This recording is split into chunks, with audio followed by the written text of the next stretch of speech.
que tout le monde dise: Notre Père, nous te remercions pour notre étude biblique. Merci pour ton esprit. Merci pour ta grâce.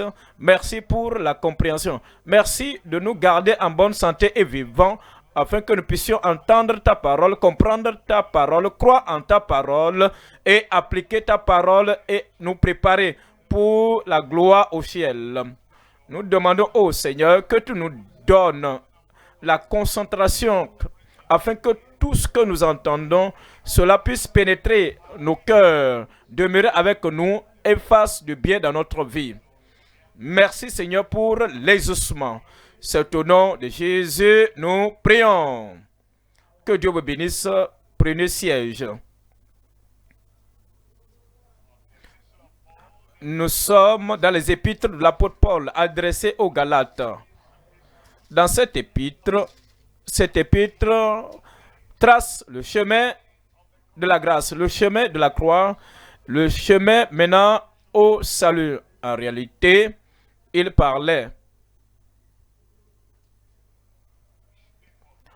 s'adressait aux Juifs, au peuple juif.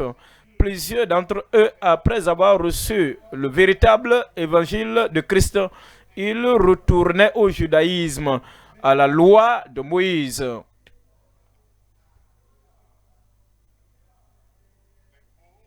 L'ancienne alliance, se fondant sur ces choses pour le salut. Maintenant, l'apôtre Paul, inspiré par le Saint-Esprit,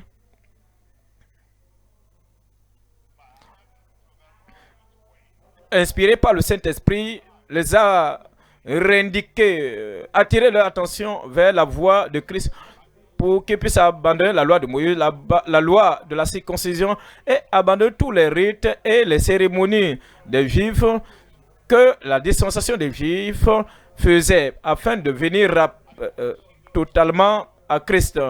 Comme il continue dans les passages que nous lisons, Paul sera en train de parler de l'illustration, de la mémoire, de l'allégorie qu'il fait des fils d'Abraham. Il a parlé de l'esclavage au mont Sinaï et de la liberté en Sion. Maintenant, il nous fait sortir de la servitude de la loi. Il nous fait sortir de la servitude de la loi pour nous parler de la liberté, parlant d'un fils et parlant aussi de notre fils. Un fils qui est nominal, un fils qui est négligent, un fils qui est négatif, qui ne pouvait pas entrer dans le royaume. Maintenant, il parle de notre fils qui est nouveau, renouvelé, rené, né de nouveau dans le royaume. Ainsi, nous venons au thème de ce soir qui est le privilège des fils nés selon l'esprit. Le thème de ce soir, le privilège des fils nés selon l'esprit. Nous étudions ce soir dans Galates chapitre 4 du verset 21 au verset 31. Dites-moi, vous qui voulez être sous la loi, n'entendez-vous point la loi? Car il est écrit qu'Abraham eut deux fils, un de la femme esclave et un de la femme libre. Verset 23.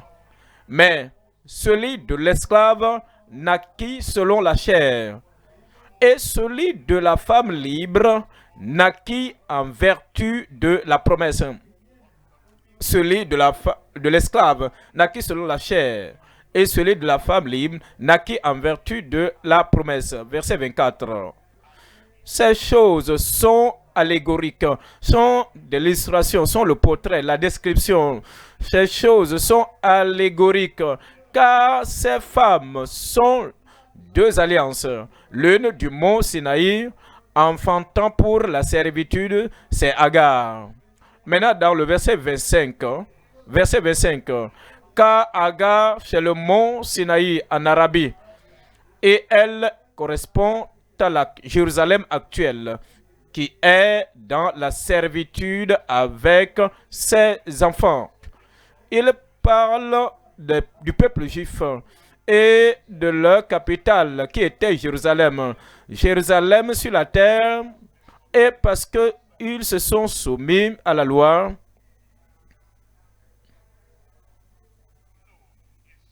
il dit maintenant, mais la Jérusalem, et cette Jérusalem, l'actuelle Jérusalem est actuellement dans la servitude avec ses enfants. Maintenant, nous voyons dans le verset 26. Mais la Jérusalem d'en haut est libre. Il nous dit, il y a une autre Jérusalem. La nouvelle Jérusalem. Celle qui vient d'en haut. Celle qui descend d'en haut. Celle que nous intégrons par la rédemption en Christ. Celle que nous intégrons par la foi en Christ.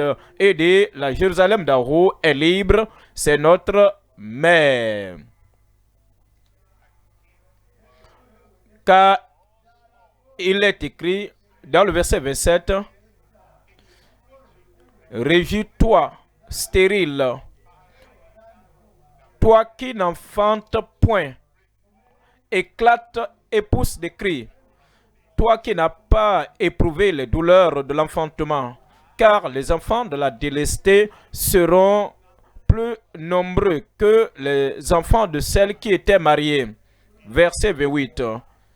Pour vous, frères, comme Isaac, vous êtes enfants de la promesse.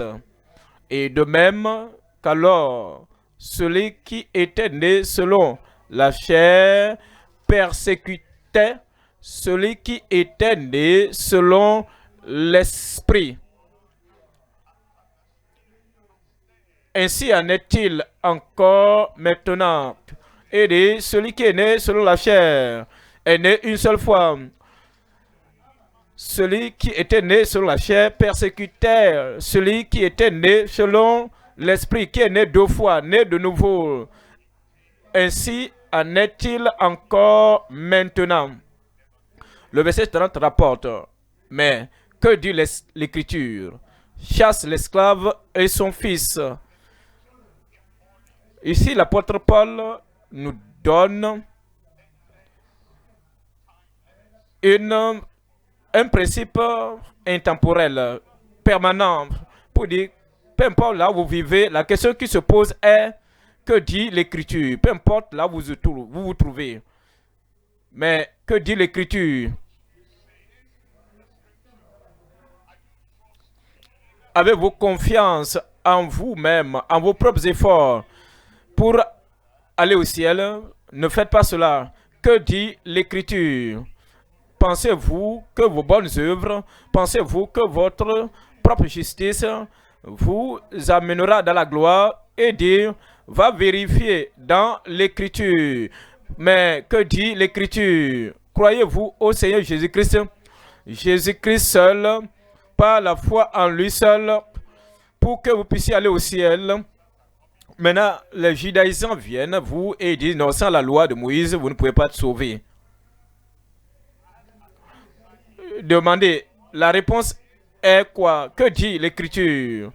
Est-ce que quelqu'un vous dit qu'une fois que vous êtes né de nouveau, peu importe la manière dont vous vivez, vous êtes libre d'agir, de vous comporter comme vous étiez, que la sainteté n'est plus nécessaire? Ne raisonnez pas avec ces individus. Que dit l'Écriture?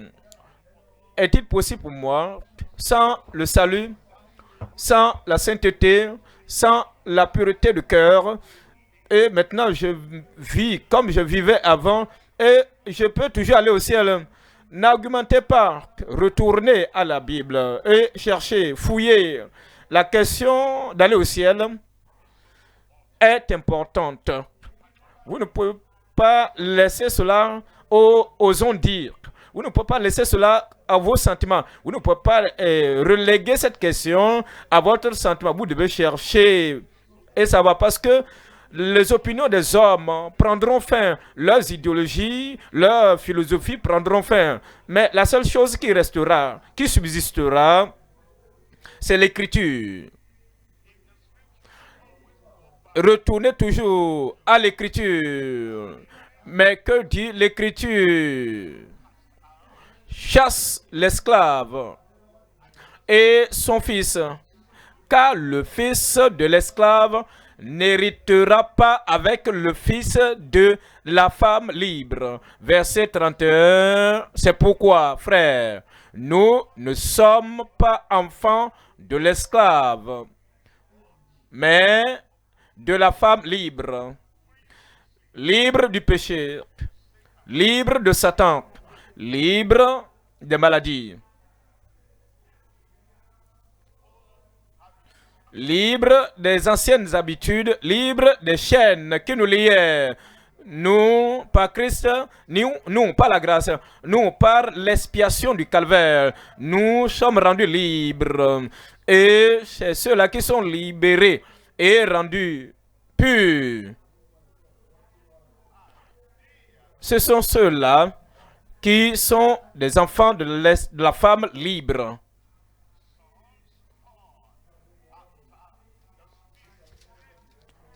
Nous allons voir trois éléments, 3 points dans ce message. Premièrement, l'illustration de l'écriture. Deuxième point, l'identité des 2 types de fils. Troisième point et enfin, l'héritage des saints véritables. L'héritage des saints véritables.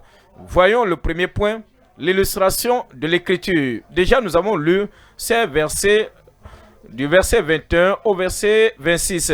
C'est l'allégorie, l'illustration, l'exemple que l'apôtre Paul a donné pour illustrer ce qu'il voulait enseigner, afin que cette illustration nous amène à penser, à réfléchir, pour voici la parole de Dieu, interpréter la parole de Dieu, considérer la parole de Dieu et l'interpréter de manière convenable. Nous voyons dans Galates chapitre 4, verset 21. Galates chapitre 1.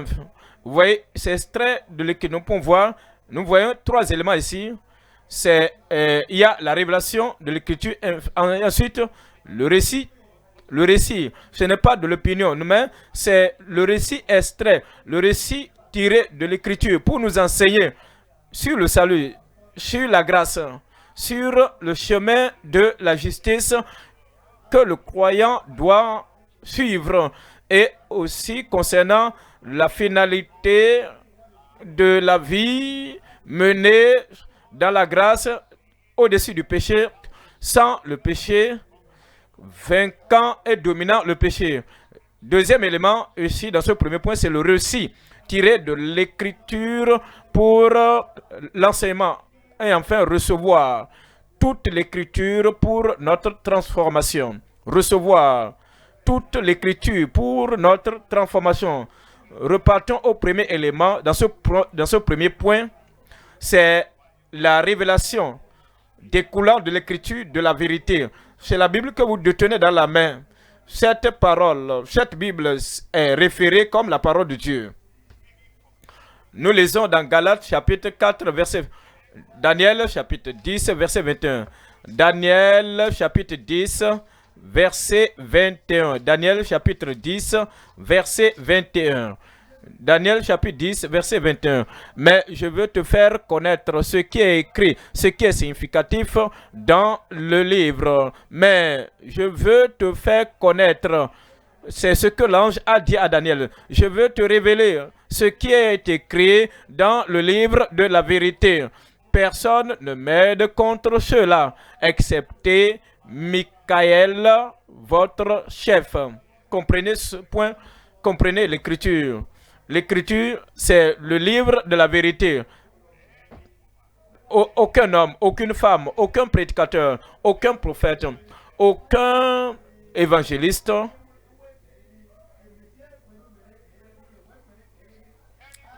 rien dans la Bible. Quiconque ôte une partie de la Bible est un prédicateur de fausseté, parce que l'écriture est le standard. Vous cherchez la vérité, voulez-vous mettre de l'emphase sur la vérité, retournez aux Écritures et dites maintenant, c'est le livre de la vérité.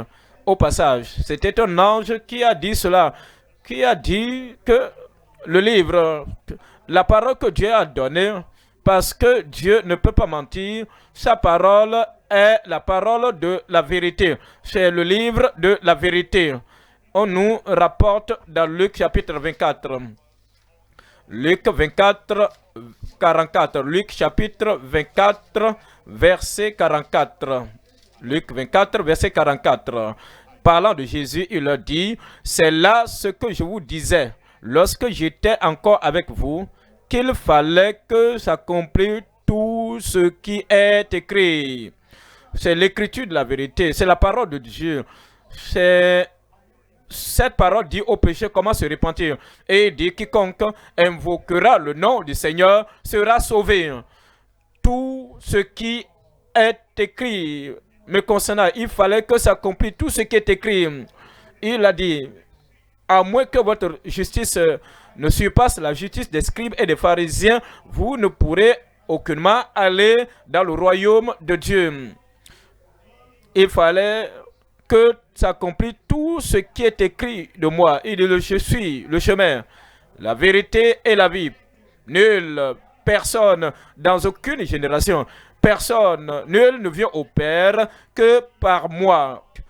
Tout doit s'accomplir.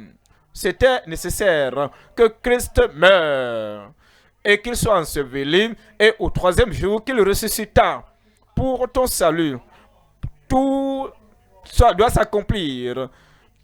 Il fallait que s'accomplisse tout ce qui est écrit de moi dans la loi de Moïse, dans les prophètes et dans les psaumes, me concernant Christ, me concernant moi le Sauveur, me concernant en tant que le substitut, me concernant en tant que le sacrifice final acceptable aux yeux du Seigneur. Tout ce qui est écrit concernant Christ doit s'accomplir. Me concernant en tant que le sanctificateur, me concernant en tant que celui qui baptise dans le Saint-Esprit. Celui qui change votre vie.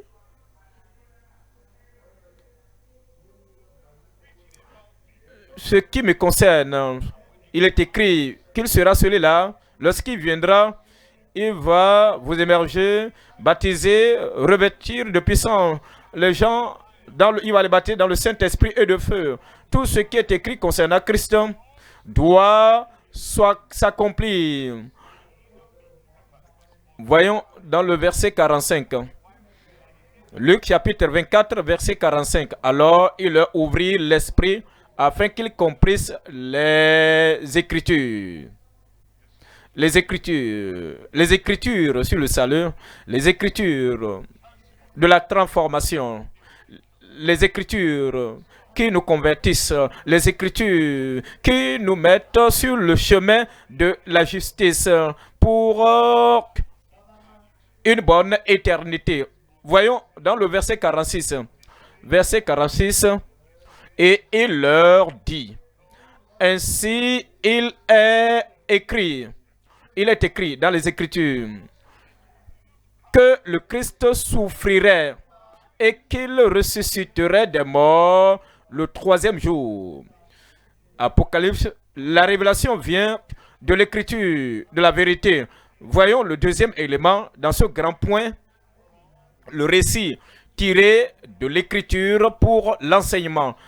Le récit tiré de l'écriture qui nous est donnée, et c'est pour notre instruction, pour l'instruction. Maintenant, il dit dans Galates chapitre 4, verset 23. Galates chapitre 4, verset 23. Galates chapitre 4, verset 23. Mais celui de l'esclave naquit selon la chair, et celui de la femme libre naquit en vertu de la promesse. Nous tous, comme ce premier fils d'Abraham, nous sommes nés de la chair.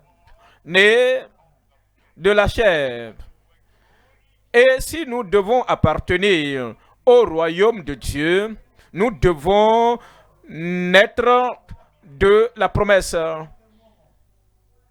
Voyons le verset 24. Ces choses sont allégoriques. C'est une illustration.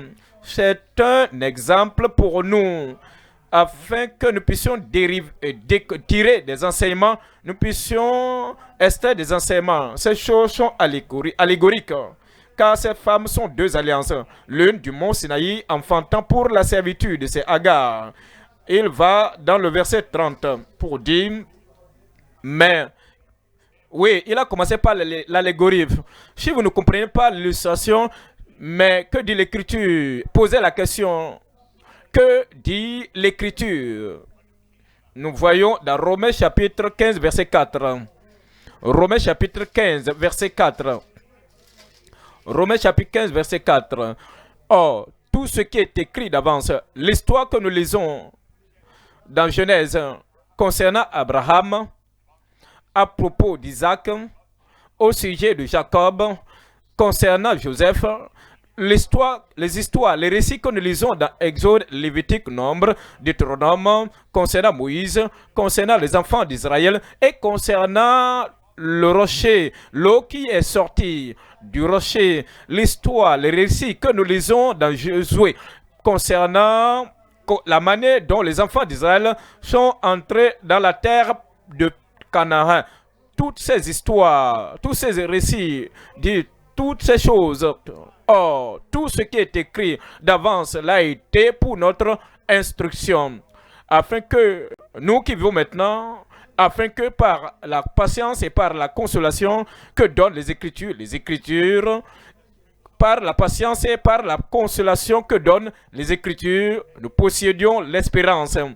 Toute espérance qui n'est pas basée sur les Écritures est une espérance fausse. Toute espérance qui n'est pas fondée sur les Écritures sera une espérance de séduction trompeuse. Vas-tu au ciel? J'espère. Est-ce que tu parviendras à la fin au ciel? Oh, j'espère. Seras-tu accepté, agréable aux yeux de Dieu? Bien, je pense, parce que à cause de ce que je fais, à cause de ma propre justice, et à cause de ceci, de cela, j'espère toute espérance qui n'est pas basée, qui n'est pas solidement basée sur les Écritures, sera une espérance de déception décevante. L'Écriture ne donne aucune espérance à ceux-là qui ne se sont pas repentis, à ceux-là qui ne se sont pas convertis, à ceux-là qui n'ont pas eu une nouvelle vie en Christ, à ceux-là qui disent « Ah, je fais le mieux que je puisse faire, j'espère que Dieu va voir mes efforts et mes défis et m'amener là-bas. » Non, non. L'espérance doit être basée sur ce que les Écritures ont dit. Que dit l'Écriture? Mais que dit l'Écriture?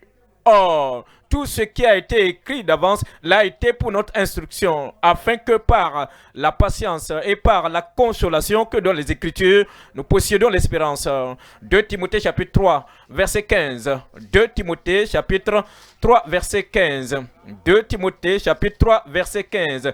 Depuis ton enfance, dès ton enfance, tu connais les saintes lettres. Les saintes lettres. Pourquoi il appelle ceci les saintes lettres? Parce que lorsque les Écritures entrent en nous, les Écritures nous rendent saints. Si tu dis que tu connais les Écritures, les saintes lettres, et que les Écritures que tu connais te rendent malsain, souillé, tu n'as pas une bonne interprétation des saintes lettres. Si les Écritures que tu cites et que tu essaies de te consoler avec ces Écritures peuvent te rendre pécheur et que ces Écritures t'amènent à justifier le péché ou justifier le mal. Tu n'utilises pas les Écritures de manière appropriée. Ce sont les saintes Écritures, les saintes lettres qui nous rendent saints dès ton enfance. Tu connais les saintes lettres qui peuvent te rendre sage à salut par la foi en Jésus-Christ. Dans le verset 16, il dit, toute écriture est inspirée de Dieu et utile pour enseigner, pour convaincre, pour corriger, pour instruire dans la justice, verset 17, afin que l'homme de Dieu soit accompli. Les Écritures ne justifient jamais l'imperfection, l'impureté, l'iniquité, la transgression, le mal. Les Écritures nous parviennent pour nous faire sortir et pour nous faire sortir du péché, pour nous faire sortir de l'imperfection, afin que l'homme de Dieu, l'enfant de Dieu, soit accompli, rendu mature et propre à toute bonne œuvre. Je prie que les Écritures aient une œuvre efficace dans toutes les vies au nom de Jésus. Troisième élément ici dans le premier point, c'est recevoir toute l'Écriture. Recevoir tout de l'Écriture pour notre transformation. Ce n'est pas sélectionner, chercher, choisir et rejeter. Ce n'est pas rejeter une partie de l'Écriture et accepter d'autres Écritures. J'accepte l'Écriture sur la guérison. Oui, avance. Tu dois également accepter l'Écriture sur la sainteté. Tu ne peux pas dire, j'accepte l'Écriture de la foi, hein? Tu dois également accepter l'Écriture, les Écritures sur la fidélité. Tu ne peux pas dire, ah, j'accepte les Écritures sur le sacrifice de Christ. Tu dois également aussi accepter les Écritures sur la sincérité et la soumission et la sanctification du chrétien. Recevoir tout de l'Écriture pour notre transformation. Voyons Galates chapitre 4, verset 30. Mais que dit l'Écriture? Chasse l'esclave et son fils, car le fils de l'esclave n'héritera pas avec le fils de la femme libre. Dans Romains chapitre 4, verset 3. Romains chapitre 4, verset 3. Romains 4, verset 3. Que dit l'Écriture? Car que dit l'Écriture? Regardez, en tout temps, il revient toujours sur l'Écriture pour dire que dit l'Écriture. Vous êtes dans la cellule de maison, que dit l'Écriture? Vous êtes dans l'église locale, que dit l'Écriture? Vous êtes au siège de l'église, que dit l'Écriture? Vous êtes dans une autre église locale chaque fois, que dit l'Écriture? C'est le culte de dimanche, peut-être l'étude biblique de lundi, ou bien le programme de leader le mardi, ou bien le samedi pour la réunion des ouvriers, ou bien le jeudi pour le réveil. Chaque fois, la question la plus importante à poser est que dit l'Écriture? Nous ne rassemblons pas les gens ensemble pour leur raconter les opinions des hommes, les idées des hommes, les discours de motivation personnelle. Non, mais que dit l'Écriture? Abraham crut à Dieu et cela lui fut imputé à justice. Ensuite, dans le verset 4. Verset 4. Or, à celui qui fait une œuvre, le salaire est imputé, non comme une grâce. Mais dans le verset 5, et à celui qui ne fait point d'œuvre, celui qui ne vient pas présenter ses propres œuvres, sa propre justice, mais qui croit en celui qui justifie l'impie, sa foi lui est imputée à justice. Voyons le chapitre 11, Romains chapitre 11. Romains chapitre 11, verset 2. Dieu n'a point rejeté son peuple, qu'il a connu d'avance. Ne savez-vous pas ce que l'Écriture rapporte de lui? Est-ce que vous voyez ce point? En tout temps, chaque moment, vous considérez l'histoire de la fin des temps, que ce soit les Juifs, que les Juifs seront-ils restaurés dans le royaume? Oui ou non? Retournez aux Écritures et dire, ne savez-vous pas ce que l'Écriture rapporte d'Élie?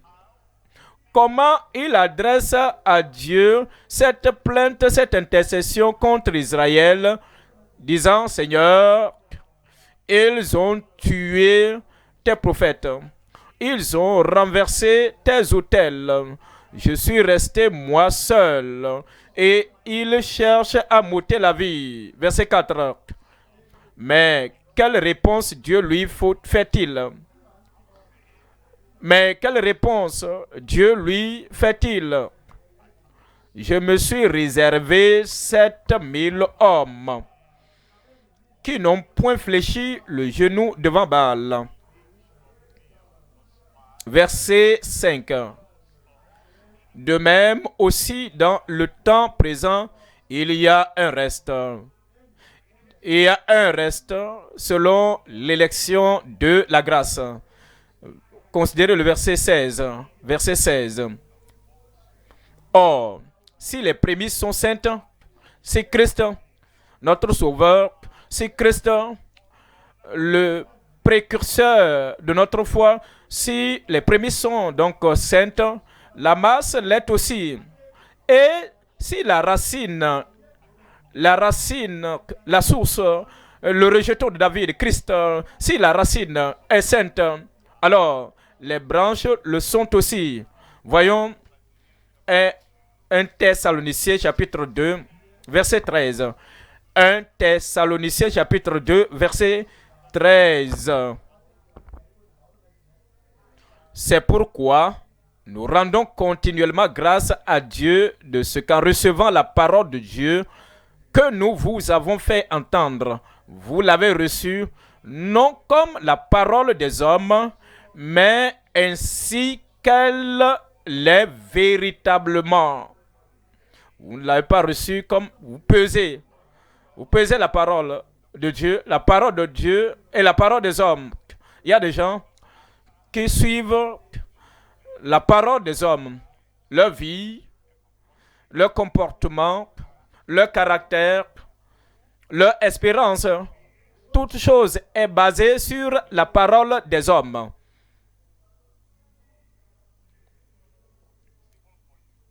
Il est possible pour toi de lire tous les livres de toutes les bibliothèques du monde et de te noyer dans les opinions et des idéologies des auteurs de ces livres du monde, et que vous avez tant de connaissances concernant la parole des hommes.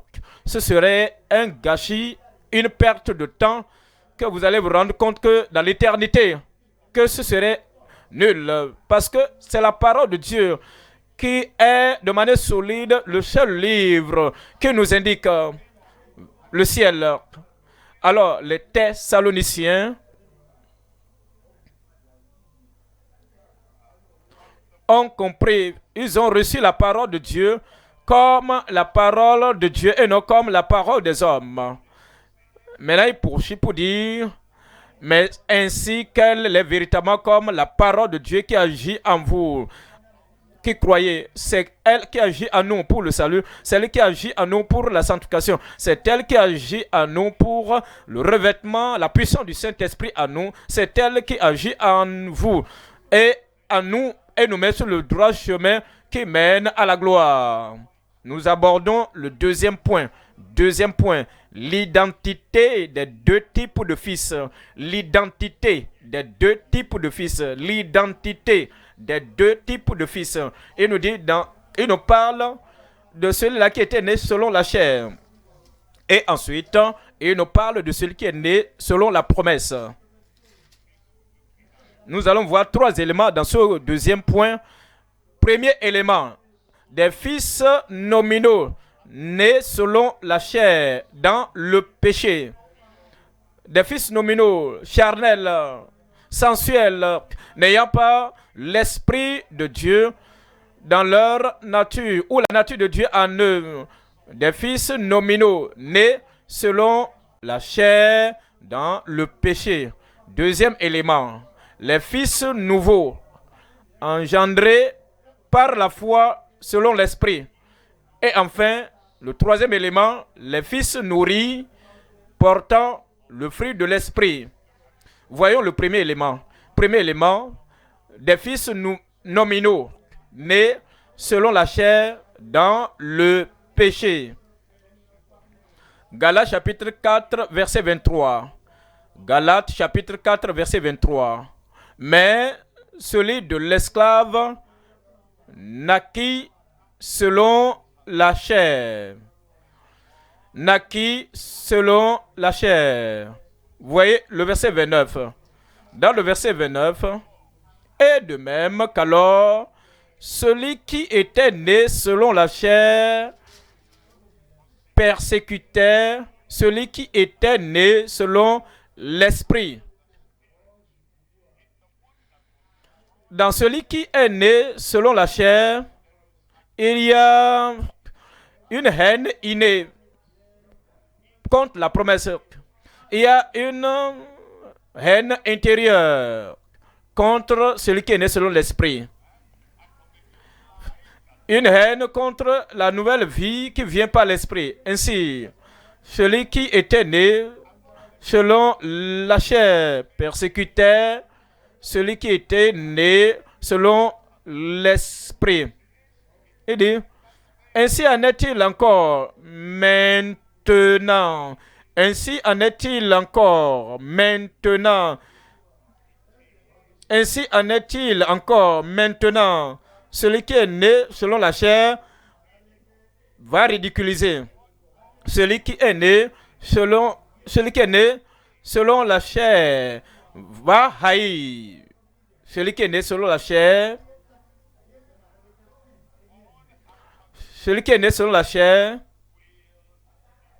va minimiser, dénigrer celui qui est né selon l'esprit. Voyons dans Romains chapitre 9. Romains chapitre 9, verset 6. Romains chapitre 9, verset 6. Ce n'est point à dire que la parole de Dieu soit restée sans effet, car tous ceux qui descendent d'Israël ne sont pas Israël. Car tous ceux qui descendent d'Israël ne sont pas Israël. Voyez le verset 7. Et pour être la postérité d'Abraham, ils ne sont pas tous ses enfants. Mais pour être la postérité d'Abraham, ils ne sont pas tous ses enfants.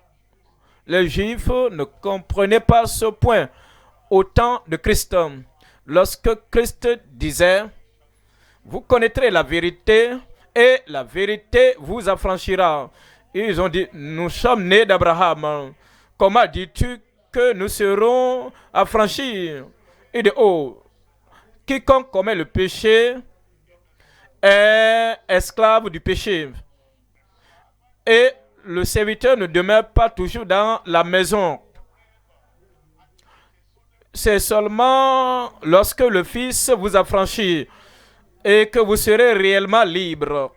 Il dit, nous ne sommes pas nés dans la fornication, dans l'adultère. Nous sommes nés d'Abraham. Ah, il dit, si vous êtes nés d'Abraham, vous ferez les œuvres d'Abraham. Abraham s'est réjoui, s'est éclaté, s'est réjoui de mon jour. Et il a vu mon jour, il s'est réjoui. Et ils étaient et vous vous précipitez pour me tuer. Et de qui dit, pourquoi dis-tu, nous voulons te tuer? Nous sommes des enfants d'Abraham. Il dit non. Il dit non. Il dit, nous sommes des enfants de Dieu. Il dit non. Vous êtes de votre père. Vous appartenez à votre père, le diable. Et vous voulez toujours accomplir les œuvres de votre père. Il était meurtrier dès le commencement. Et il ne se tient pas dans la vérité. Maintenant, lorsqu'il dit le mensonge, il le dit de son fond, de son propre chef, parce qu'il est le menteur et le père du mensonge. Maintenant, Jésus leur disait, vous êtes juifs, c'est vrai, mais votre caractère ne révèle pas que vous êtes nés de nouveau, que vous êtes renouvelés. Vous êtes toujours encore dans la chair. Vous êtes des fils nominaux. C'est pourquoi il dit, ils sont de la postérité d'Abraham. Ce n'est point à dire que c'est pour être la postérité d'Abraham et ils ne sont pas tous enfants. Mais il est dit dans le verset 7, dans le verset 8, c'est-à-dire que ce ne sont pas les enfants de la chair qui sont enfants de Dieu.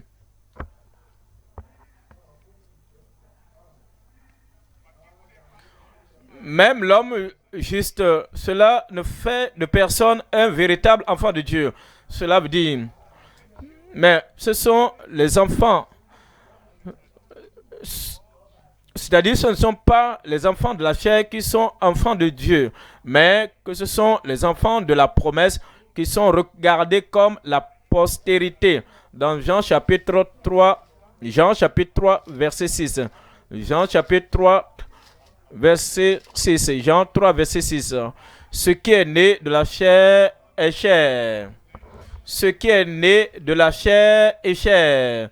Qu'est-ce que cela veut dire? Il sera souillé. Qu'est-ce que cela veut dire? Il sera un homme de convoitise.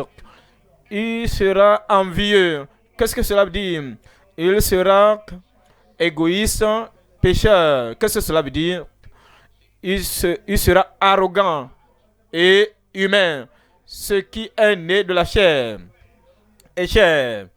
Et ce qui est né de la chair, de l'esprit est esprit. Galates chapitre 5, verset 19. Galates chapitre 5, verset 19. Or, les œuvres de la chair sont manifestes. Ceux qui sont nés de la chair, ceux qui ne sont pas nés de l'esprit, ce sont l'impudicité, l'impureté, la fornication, la dissolution, verset 20, l'idolâtrie, la magie, la sorcellerie, les inimitiés, les querelles, les jalousies, les animosités, les disputes, les divisions, les sectes, verset 21, l'envie, l'ivrognerie, les excès de table et les choses semblables. Je vous dis d'avance, comme je l'ai déjà dit,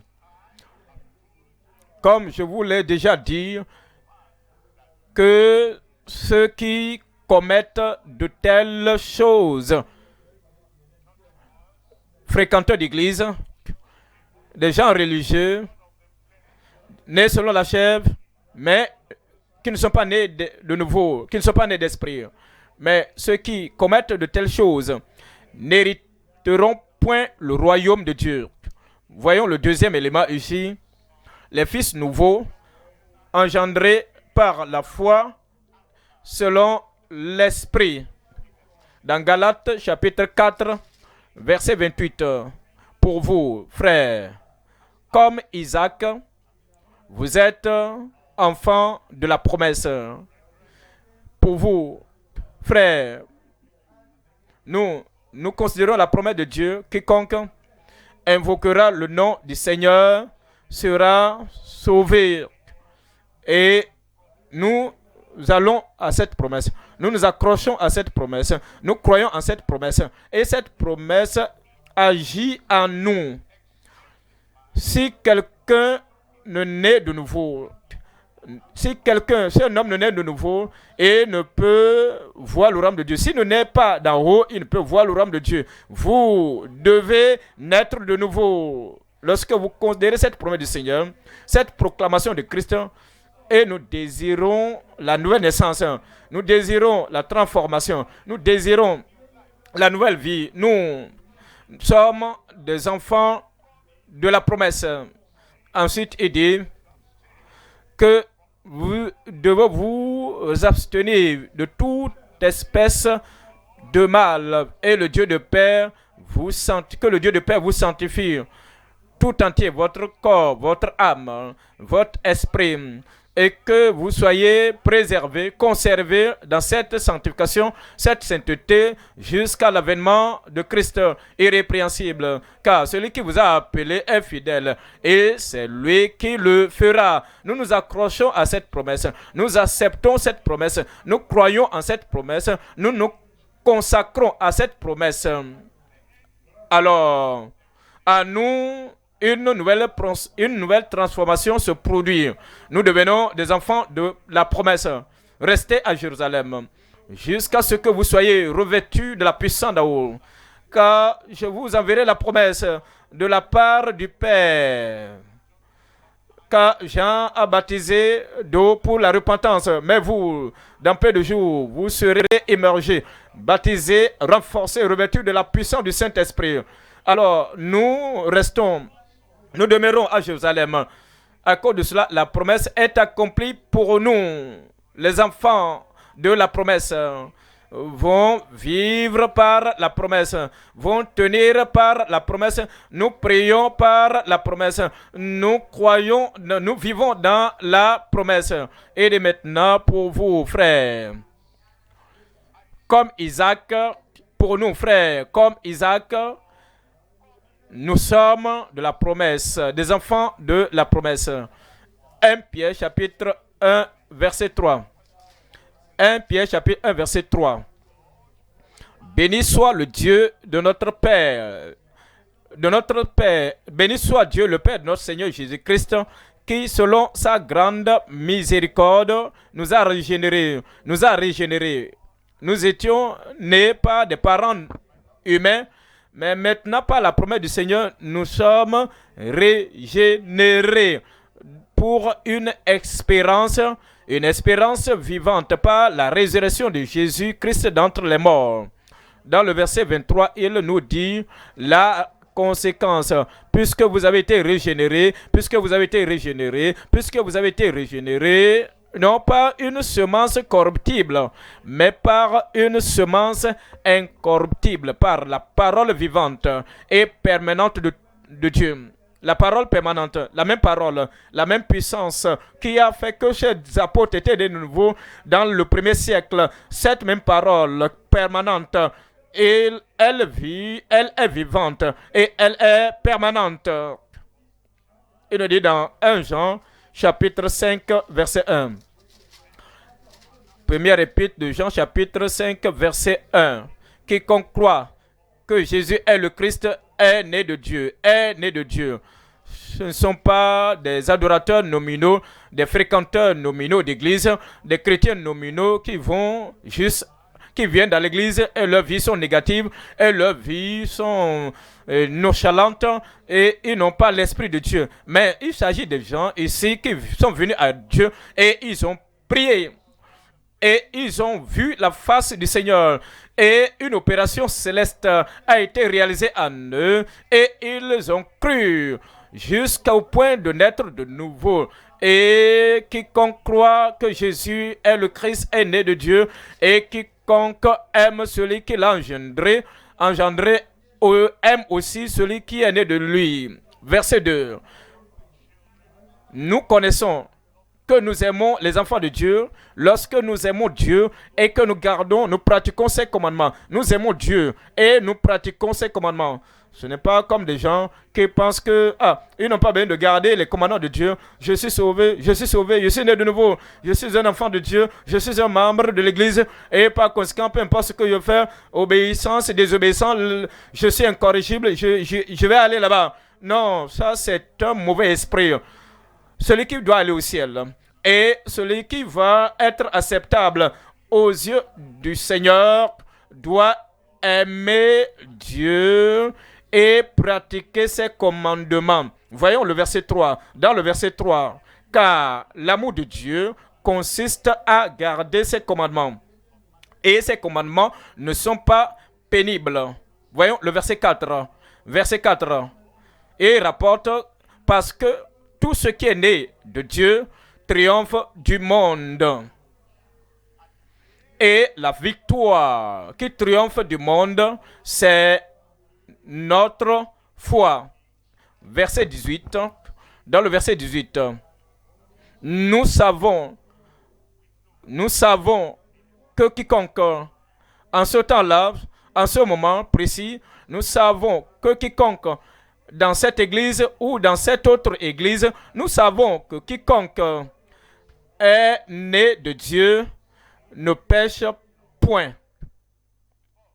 Mais celui qui est né de Dieu se garde lui-même et le malin ne le touche pas.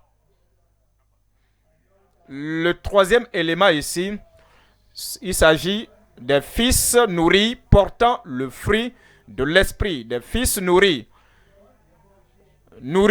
dans la foi, nourris dans la parole, nourris par l'esprit, nourris dans les écritures de la vérité. Nous considérons 1 Timothée, chapitre 4, verset 6. 1 Timothée, chapitre 4, verset 6. En exposant ces choses aux frères, tu seras un bon ministre de Jésus-Christ. Si toi, le prédicateur, pasteur, enseignant, ministre, si tu exposes ces choses aux frères, pas une seule chose, la guérison, guérison tout le temps. Non seulement une chose singulière, la délivrance, miracle tout le temps. Non seulement une seule chose, les prodiges et les miracles en tout temps. Non, il dit, en exposant ces choses aux frères, le salut, y compris, la nouvelle créature en Christ, y compris, vivre par la grâce de Dieu, y compris, ayant la pureté de cœur, poursuivant et cherchant la première chose, le royaume de Dieu et sa justice. Vive, abandonnant toutes ces choses qui seront ajoutées. Si tu exposes ces choses aux frères, tu seras ainsi un bon ministre de Jésus-Christ, nourri des paroles de la foi et de la bonne doctrine que tu as exactement suivi. Verset 16. Dans le verset 16, il dit, veille sur toi-même et sur ton enseignement. Persévère dans ces choses. Persévère dans ces choses, car en agissant ainsi, tu te sauveras toi-même, prédicateur, enseignant, ministre, ouvrier. Si tu ne fais pas ceci, tu ne peux même pas te sauver. Si tu ne dis pas aux pécheurs ce qu'il faut faire pour être sauvé, si tu ne dis pas aux croyants ce qu'il faut faire pour être ferme dans la voie, dans la foi du Seigneur, si tu ne le fais pas, tu peux mettre en péril ta chance d'aller au ciel. Veille sur toi-même et sur ton enseignement. Persévère dans ces choses, car en agissant ainsi, tu te sauveras toi-même et tu sauveras ceux qui t'écoutent. Voyons Galates chapitre 5, verset 22. Galates, nourris, les fils nourris, portant le fruit de l'esprit. Qu'est-ce que le fruit de l'esprit? Dans Galates chapitre 5, verset 22. Galates chapitre 5, verset 22. Mais le fruit de l'esprit, c'est l'amour, pas la haine. L'amour et non un amour mélangé de duplicité. L'amour pur, l'amour transparent. Le fruit de l'esprit, c'est l'amour et non mélangé avec les politiques du monde. Ce n'est pas la convoitise, ce n'est pas une affection impure, c'est l'amour. Le fruit de l'esprit, c'est l'amour. La joie, ce n'est pas la joie dans le mal, ce n'est pas la joie dans le péché, ce n'est pas la joie à voir les autres souffrir, c'est la joie à l'image de Christ, la paix. Ce n'est pas la paix qui couvre une conscience flétrie. Oh, ma conscience ne me condamne pas. Ma conscience ne me condamne pas. Ma conscience, je suis libre. Je suis libre. Non, laisse tomber cela. Ce n'est pas cette paix dont nous parlons. C'est une paix réelle. C'est une paix qui ôte toute condamnation. Même si la conscience ne vous condamne pas, vous êtes libre. Parce que vous êtes libre du péché. Vous avez l'amour, la joie et la paix, la patience. Cela veut dire que les persécutions viendront. Vous n'allez pas abandonner le ministère à cause des persécutions, l'endurance. Vous n'allez pas abandonner le combat pour la foi qui a été transmise au ciel une fois pour toi, pour toutes, à cause de la persécution, la patience, la bonté. Même si vous souffrez, vous demeurez toujours gentil, vous ne menacez pas les gens, vous ne giflez pas les gens, vous ne faites aucun mal à qui que ce soit, vous êtes toujours gentil. La bonté, votre bonté continue. la bénignité. Alors, c'est le fruit de l'esprit. Il s'agit là des fils renouvelés, des fils qui sont nourris dans la foi, portant le fruit de l'esprit, la fidélité. Vous avez la douceur, la tempérance, la tempérance, la douceur. La loi n'est pas contre ces choses. Verset 24. Ceux qui sont à Jésus-Christ ont crucifié la chair avec ses passions et ses désirs. Nous voyons dans Éphésiens chapitre 5. Éphésiens chapitre 5, verset 9. Éphésiens chapitre 5, verset 9. Car le fruit de la lumière consiste en toutes sortes de bonté, de justice et de vérité. Verset 10. Examinez ce qui est agréable au Seigneur. Ce n'est pas ce qui est acceptable, ce qui est agréable au gang, au groupe de bandits. Ce n'est pas ce qui est acceptable aux voisins qui ne sont pas nés de nouveau. Ce n'est pas ce qui est agréable à vos collègues dans la même profession qui n'ont pas un principe de la justice. Et d'examiner ce qui est agréable au Seigneur. Maintenant, dans le verset 11, il dit, et ne prenez point part aux œuvres infructueuses des ténèbres, mais plutôt condamnez-les. Hébreux chapitre 12, verset 11.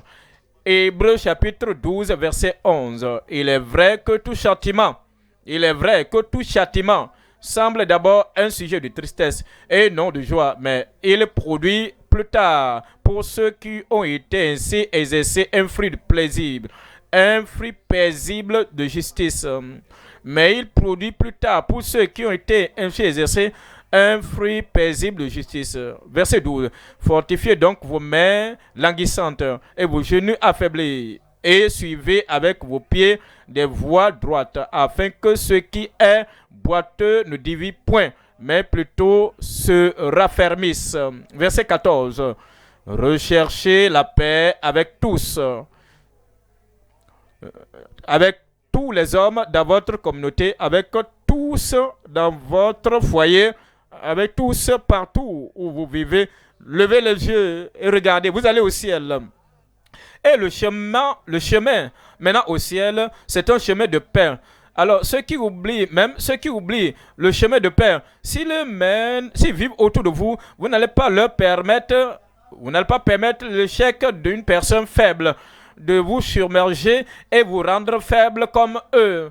Si vous êtes debout et que vous êtes pour la paix du royaume, vous n'allez pas permettre aux gens qui n'ont pas la paix dans le cœur. Ils s'étonnent pourquoi tu n'es pas agressif. Ils s'étonnent de ce que tu vis dans la paix de Dieu. Et alors, ils veulent te peser, te sous-peser et faire quelque chose. Vous ne voulez pas qu'ils vous ramènent à leur niveau. Vous voulez demeurer au sommet dans la paix de Dieu. La paix avec tous. Rechercher la paix avec tous. Et la sanctification.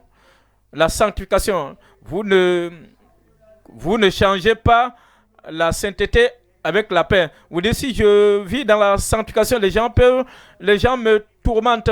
Si je parle de la sainteté, les gens me persécutent. Alors, moi, je veux la paix. Hein. Je veux mener une vie paisible.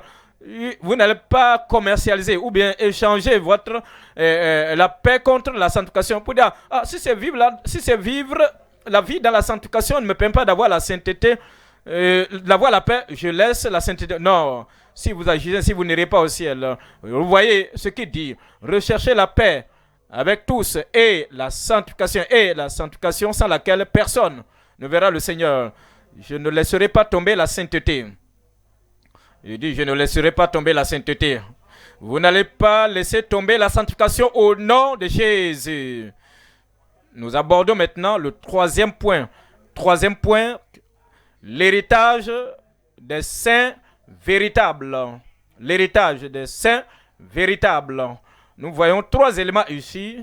Il y a trois choses à considérer ici. Premièrement, c'est l'héritage corrompu des fils charnels. Deuxième élément, le plein héritage pour les saints fidèles. Troisième élément, l'héritage final pour la fermeté inébranlable. Voyons le premier élément ici. Le premier élément, c'est quoi? C'est l'héritage corrompu des fils sensuels. Nous examinons Galates chapitre 5, 4 verset 30. Galates 4 verset 30. Galates 4 verset 30. Mais que dit l'Écriture? Chasse l'esclave et son fils, car le fils de l'esclave n'héritera pas avec le fils de la femme libre. Si vous êtes lié par cette habitude, même dans cette vie, vous perdez votre héritage. Si vous êtes lié, vous êtes esclave avec d'une habitude sauvage, même à l'école, vous perdez l'héritage, le diplôme pour lequel vous êtes allé à l'école ou à l'université. Si vous êtes lié, vous êtes esclave d'une attitude d'orgueil arrogante, même dans la vie. Le père qui est sur le point de mourir, qui écrit le testament, vous allez perdre l'héritage de ce père-là. Et maintenant, dans le royaume de Dieu, si nous devenons pécheurs, égocentriques, charnels, désobéissants et rebelles, nous mettons en péril notre héritage. Nous empiétons sur notre héritage parce que nous demeurons aussi charnels, sensuels, mauvais, souillés, impurs et pécheurs et fréquenteurs d'église. Il nous dit, mais que dit l'Écriture? Chasse l'esclave et son fils, car le fils de l'esclave qui ridiculise, qui se moque, qui rivalise contre Sarah et son fils Isaac, ce fils n'héritera pas avec le fils de la femme libre. Nous voyons Hébreux chapitre 12, verset 15. Hébreux chapitre 12, verset 15.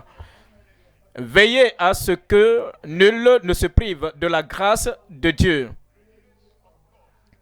à ce qu'aucune racine d'amertume poussant des rejetons ne produise du trouble et que plusieurs n'en soient infectés. Verset 16. À ce qu'il n'y ait ni impudique ni profane comme Ésaü, qui pour un mets vendit son droit d'aînesse. Verset 17. Vous savez que plus tard, voulant obtenir la bénédiction, il aurait pu hériter la bénédiction. Il fut rejeté, quoiqu'il la sollicita avec larmes, car son repenti ne put avoir aucun effet. Si nous prenons le chemin d'Ésaü, la voie des charnels, des sensuels, la voie des hommes sensuels et la voie des cupides, la voie des pécheurs, des rétrogrades, nous perdons les bénédictions que nous aurions héritées.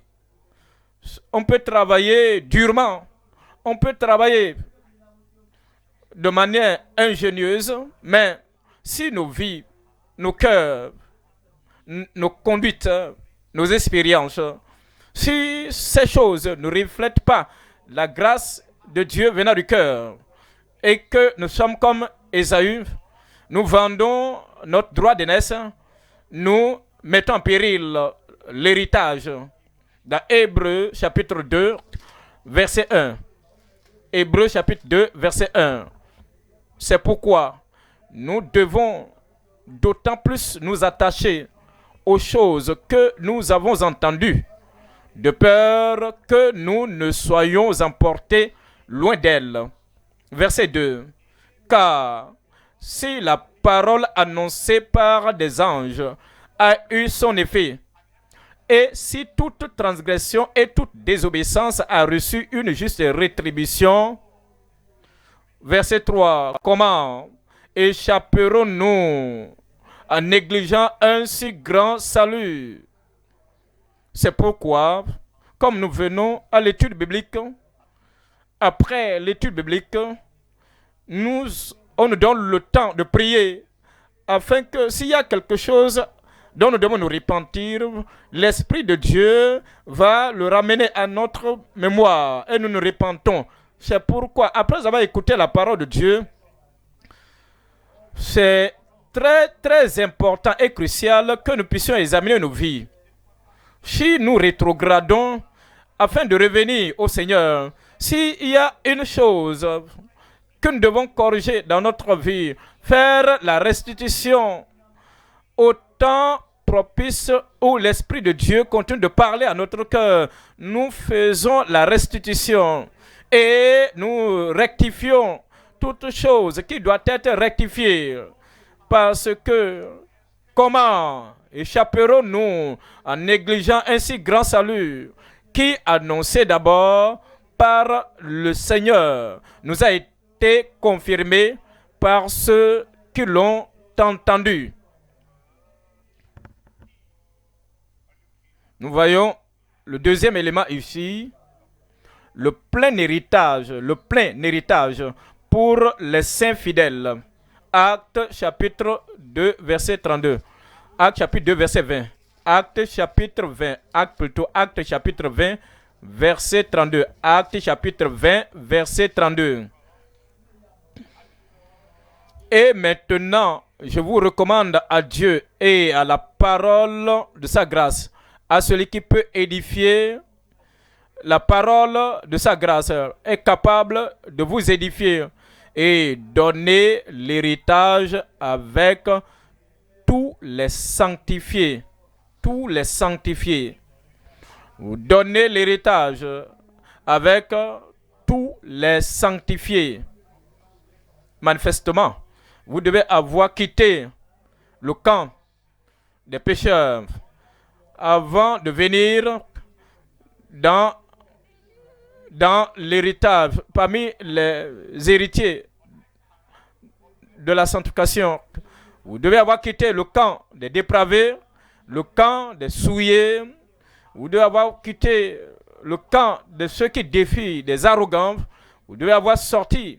Vous devez être sorti de ce camp pour maintenant rejoindre le camp de tous ceux qui sont sanctifiés avant d'avoir l'héritage avec tous les sanctifiés.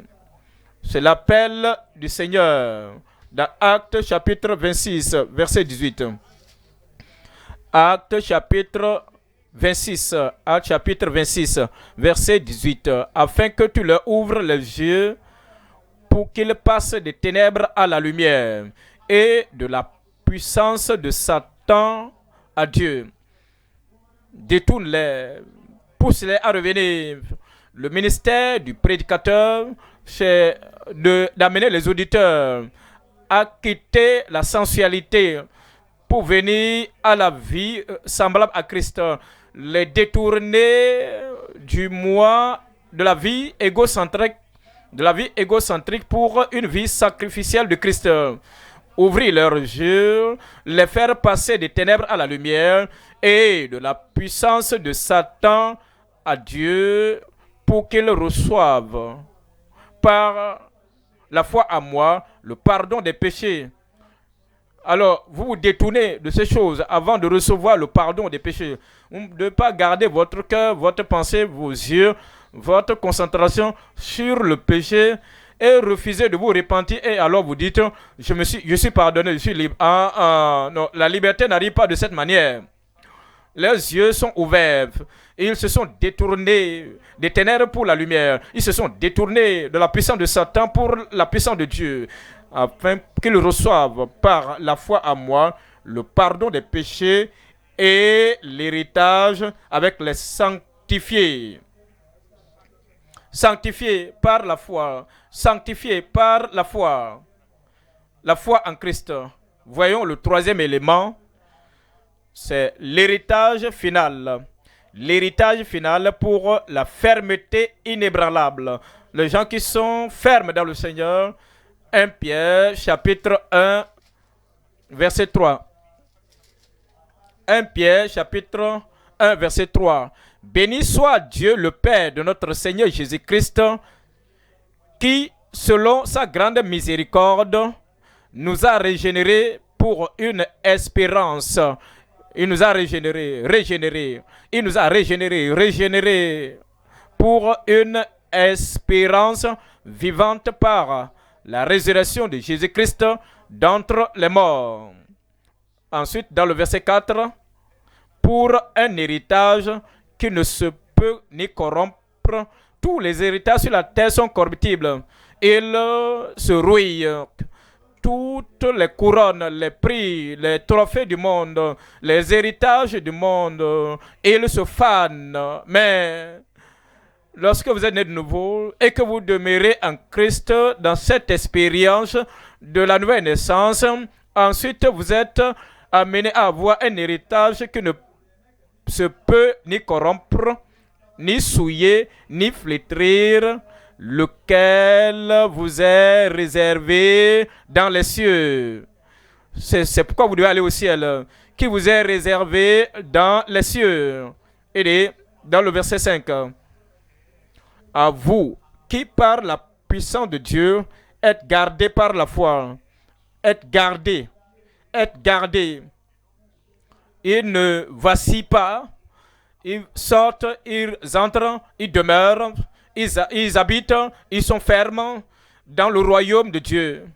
Ils ne permettent pas à la corde de la tentation de Satan, la corde de la tentation des épreuves et des menaces de les retirer hors du chemin. Ils demeurent, ils sont gardés par la puissance de Dieu, par la foi, pour le salut prêt à être révélé dans les derniers temps. Je prie que vous ne raterez pas ce ciel. Je dis moi, je ne raterai pas ce ciel. Vous ne le raterez pas au nom de Jésus. Mais vous devez naître de nouveau et demeurer dans la grâce de Dieu, mener la vie par la grâce de Dieu jusqu'à la fin du temps, afin que lorsque le temps viendra de la terre, vous irez au ciel et pour toujours au ciel des siècles, vous serez là-bas au nom de Jésus. Levons-nous maintenant et parlons au Seigneur dans la prière. Nous avons entendu la parole de Dieu et nous devons prier pour intégrer cette parole en nous afin que la grâce de Dieu puisse venir dans notre vie, demeurer dans notre vie et nous allons continuer à marcher dans la justice, dans la sainteté devant lui tous les jours de notre vie. Ainsi, lorsque le temps viendra, il nous amènera au ciel.